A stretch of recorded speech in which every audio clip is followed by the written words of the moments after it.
हरे कृष्णा। सभी का स्वागत है कृष्णा डिवोशन यूट्यूब चैनल पर।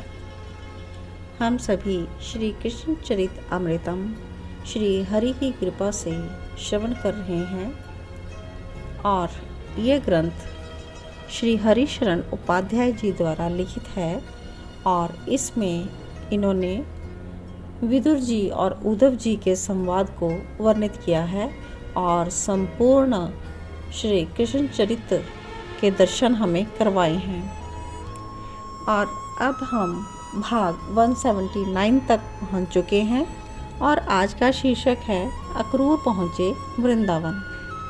पिछले एपिसोड में हम श्रवण कर चुके हैं कि कंस द्वारा अक्रूर जी भेजे जाते हैं वृंदावन में और सुबह चले थे मथुरा से अक्रूर जी और संध्या तक ब्रज में ये पहुँचे हैं और श्री कृष्ण ने अपने काका को पहचान लिया है और वो आगे दौड़ते हुए अपने काका अक्रूर जी तक पहुँचे हैं और उन्होंने गलबंधन यानी कि अपने बाहुपाश में बांध लिया है। तो इसके आगे हम आज श्रवण करते हैं। जय जय श्री राधे। आइए आज का भाग हम स्टार्ट करते हैं। कन्हैया ने अक्रूर जी को अपने सामने खड़े हुए देखा तो वो मन मंद मुस्कुरा रहे हैं। अक्रूर जी के भी आनंद का कोई ठिकाना नहीं। इन लक्ष्मी सेवित चरण के स्पर्श का अलभ्य लाभ मुझे मिलना चाहिए, ये कहते हुए अक्रूर ने अपना मस्तक उन कोमल चरणों में रख दिया। पर कन्हैया ने उठा लिया अक्रूर काका को और मधु वर्षणी वाणी से संबोधन करते हुए अपने हृदय से लगा लिया। अक्रूर तो देखते ही रह गए, स्तब्ध हो गए। उनको जीवन का परम लाभ प्राप्त हो गया था। काका बड़े प्रेम से बोल रहे थे। उस समय वहाँ पर कोई नहीं था। अक्रूर और स्वयं श्री कृष्ण थे। सखा अभी दूर थे, वो देख रहे थे और धीरे धीरे श्री कृष्ण की ओर बढ़ ही रहे थे। कृष्ण ने कहा, काका मुझे पता है आप यहाँ क्यों आए हो। अक्रूर तो बस कमल नयन श्री कृष्ण को देखते रहे। काका कंस ने मुझे मारने के लिए बुलवाया है ना।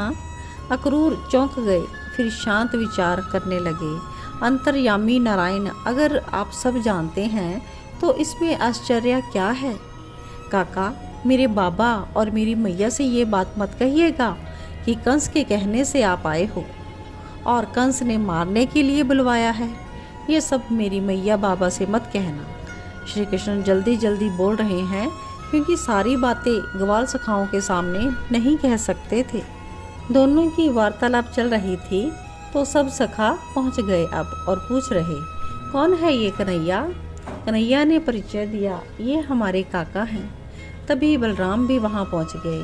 काका उन्होंने झुककर प्रणाम करना चाहा पर अक्रूर ने उठाकर अपने हृदय से लगा लिया। अक्रूर के आनंद का आज कोई ठिकाना नहीं। उनके तो नेत्र सफल हो गए थे। आनंद के अश्रु रुक नहीं रहे थे उनके। वो अपने सामने बलराम और कृष्ण को देखकर गदगद थे। मनसुख ने इतना ही बोला कि तेरे काका हैं तो हमारे भी तो काका ही हुए ना।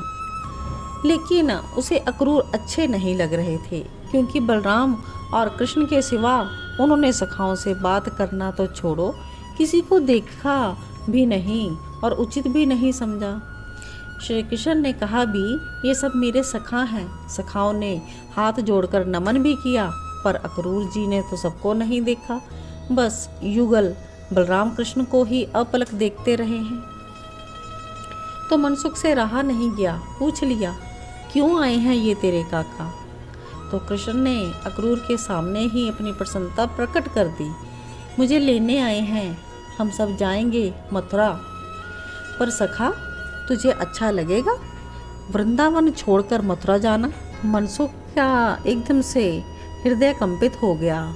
उसने आंसुओं को रोकते हुए बड़ी कठिनाई से प्रश्न किया क्योंकि इनको अच्छा नहीं लगा था मथुरा जाने की बात पर उसके सखा कन्हैया का खुश होना।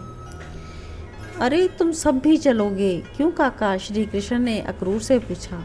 अक्रूर ने कृष्ण की हाँ में हाँ मिलाई। हाँ हाँ सब चलोगे, वहाँ आनंद आएगा पर 2-4 दिन के लिए ही जाना है ना कन्हैया। श्री दामा पूछने लगे, और क्या मथुरा में थोड़े ही रहेंगे, घूम फिर कर आ जाएंगे। मनसुख ने श्री कृष्ण की ओर देखते हुए श्री दामा को बोला, चले काका, अब घर की ओर आप भी थक गए होंगे। और ग्वाल बाल नंदाल्या में गौं को लेकर आ गए। गोपों ने गौशाला में गौओं को बांध दिया और अपने घर की ओर चले गए। तो कृष्णा कहते हैं, मैया बाबा देखो कौन आया है। नंद आल्या में प्रवेश करते ही श्री कृष्ण ने आवाज़ लगा दी। मैया बाहर आई, नंद बाबा बाहर आए, कौन आया है। जब देखा अरे अक्रूर, तो वो चौंक गए।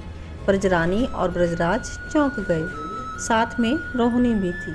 ब्रजराज ने व्यंग्य किया, कैसे रास्ता भूल गए कंस के सेनापति।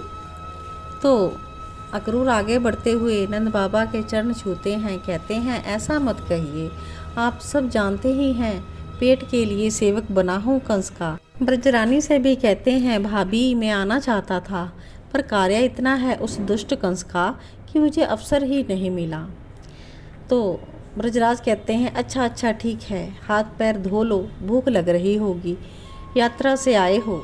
कन्हैया ने हाथ पांव धुला दिए काका के और कहा ब्रजराज ने कि शीघ्र भोजन कक्ष में ले आओ, सब वहीं मिलकर भोजन करेंगे। भोजन करते हुए ब्रजराज ने प्रश्न किया अक्रूर से, क्यों आए हो यहाँ पर, कोई विशेष कार्य। तो कहा हाँ, कंस ने आपके लिए एक पत्र दिया है।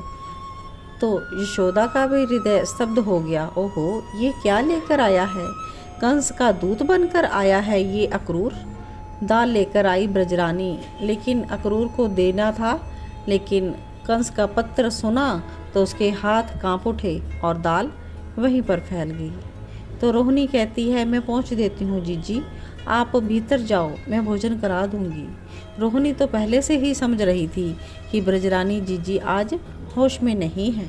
अब भोजन के बाद सब लोग बैठे थे, बलराम, कृष्ण, ब्रजराज, ब्रजरानी, रोहिणी सब। तो अक्रूर ने पत्र निकाला और ब्रजराज को दिया, ये पत्र है। तो रोहिणी के कान में ब्रजरानी कहती है, मुझे अक्रूर अच्छा नहीं लग रहा। ब्रजराज ने पत्र पढ़ लिया। ब्रजरानी अपने पति का मुख देख रही है और मुख के भाव को पढ़ना चाह रही थी। पत्र पढ़कर रख दिया ब्रजराज ने एक तरफ। ब्रजरानी ने पूछा, क्या लिखा है। कुछ नहीं, राजा कंस ने हम ब्रजवासियों का आदर किया है, इसलिए तो धनुष यज्ञ में हम लोगों को बुलाया है। तो ब्रजरानी इतने में संतुष्ट नहीं होती, तो कहती है, रोहिणी तू पत्र पढ़ना और मुझको सुना। रोहिणी ने वह पत्र ले लिया और ब्रजरानी को धीरे धीरे सुनाने लगी। लिखा था, हे ब्रजपति नंद जी, आपको सूचित करते हुए मैं आनंदित हूँ कि हमारे मथुरा में देवऋषि नारद जी की आज्ञा के अनुसार धनुष यज्ञ का एक आयोजन किया जा रहा है। बहुत विशाल यज्ञ होगा, देश विदेश से लोग आ रहे हैं और मैं चाहता हूँ आप हमारे ब्रज के मुखिया हैं, इसलिए आप अवश्य पधारें और अपने साथ अपने 2 सुंदर पुत्रों को लेकर आएं, इस यज्ञ की शोभा बढ़ाएं।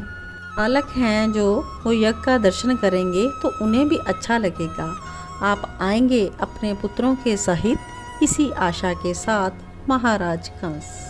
रोहिणी से पत्र सुना तो ब्रजरानी कहती है, मेरा पुत्र नहीं जाएगा, मेरा लाला नहीं जाएगा। मैंने कह दिया ना, मेरा लाला नहीं जाएगा, नहीं जाएगा, नहीं जाएगा। आक्रामक हो उठी थी भोली भाली मैया। इस तरह के व्यवहार की किसी को अपेक्षा नहीं थी। इनका मुंह कभी अपने पति के आगे इस तरह नहीं खुला था, ना ही अपने पति की इन्होंने कभी बात काटी। लेकिन आज ये हिलकियों से रो पड़ी, मेरा लाला नहीं जाएगा, नहीं जाएगा। फिर यशोदा मैया अपने लाला को लेकर वहाँ से चली जाती हैं। तो आज के लिए इतना ही, बहुत ही कठिन समय यह। आगे देखते हैं यशोदा मैया अपने से दूर कृष्ण और बलराम को कर पाती हैं या नहीं। तो आगे की कथा श्रवण करने के लिए बने रहिए पूजा कृष्णादासी के साथ YouTube चैनल कृष्णा डिवोशन पर। जय जय श्री राधे, जय जय श्री कृष्णा।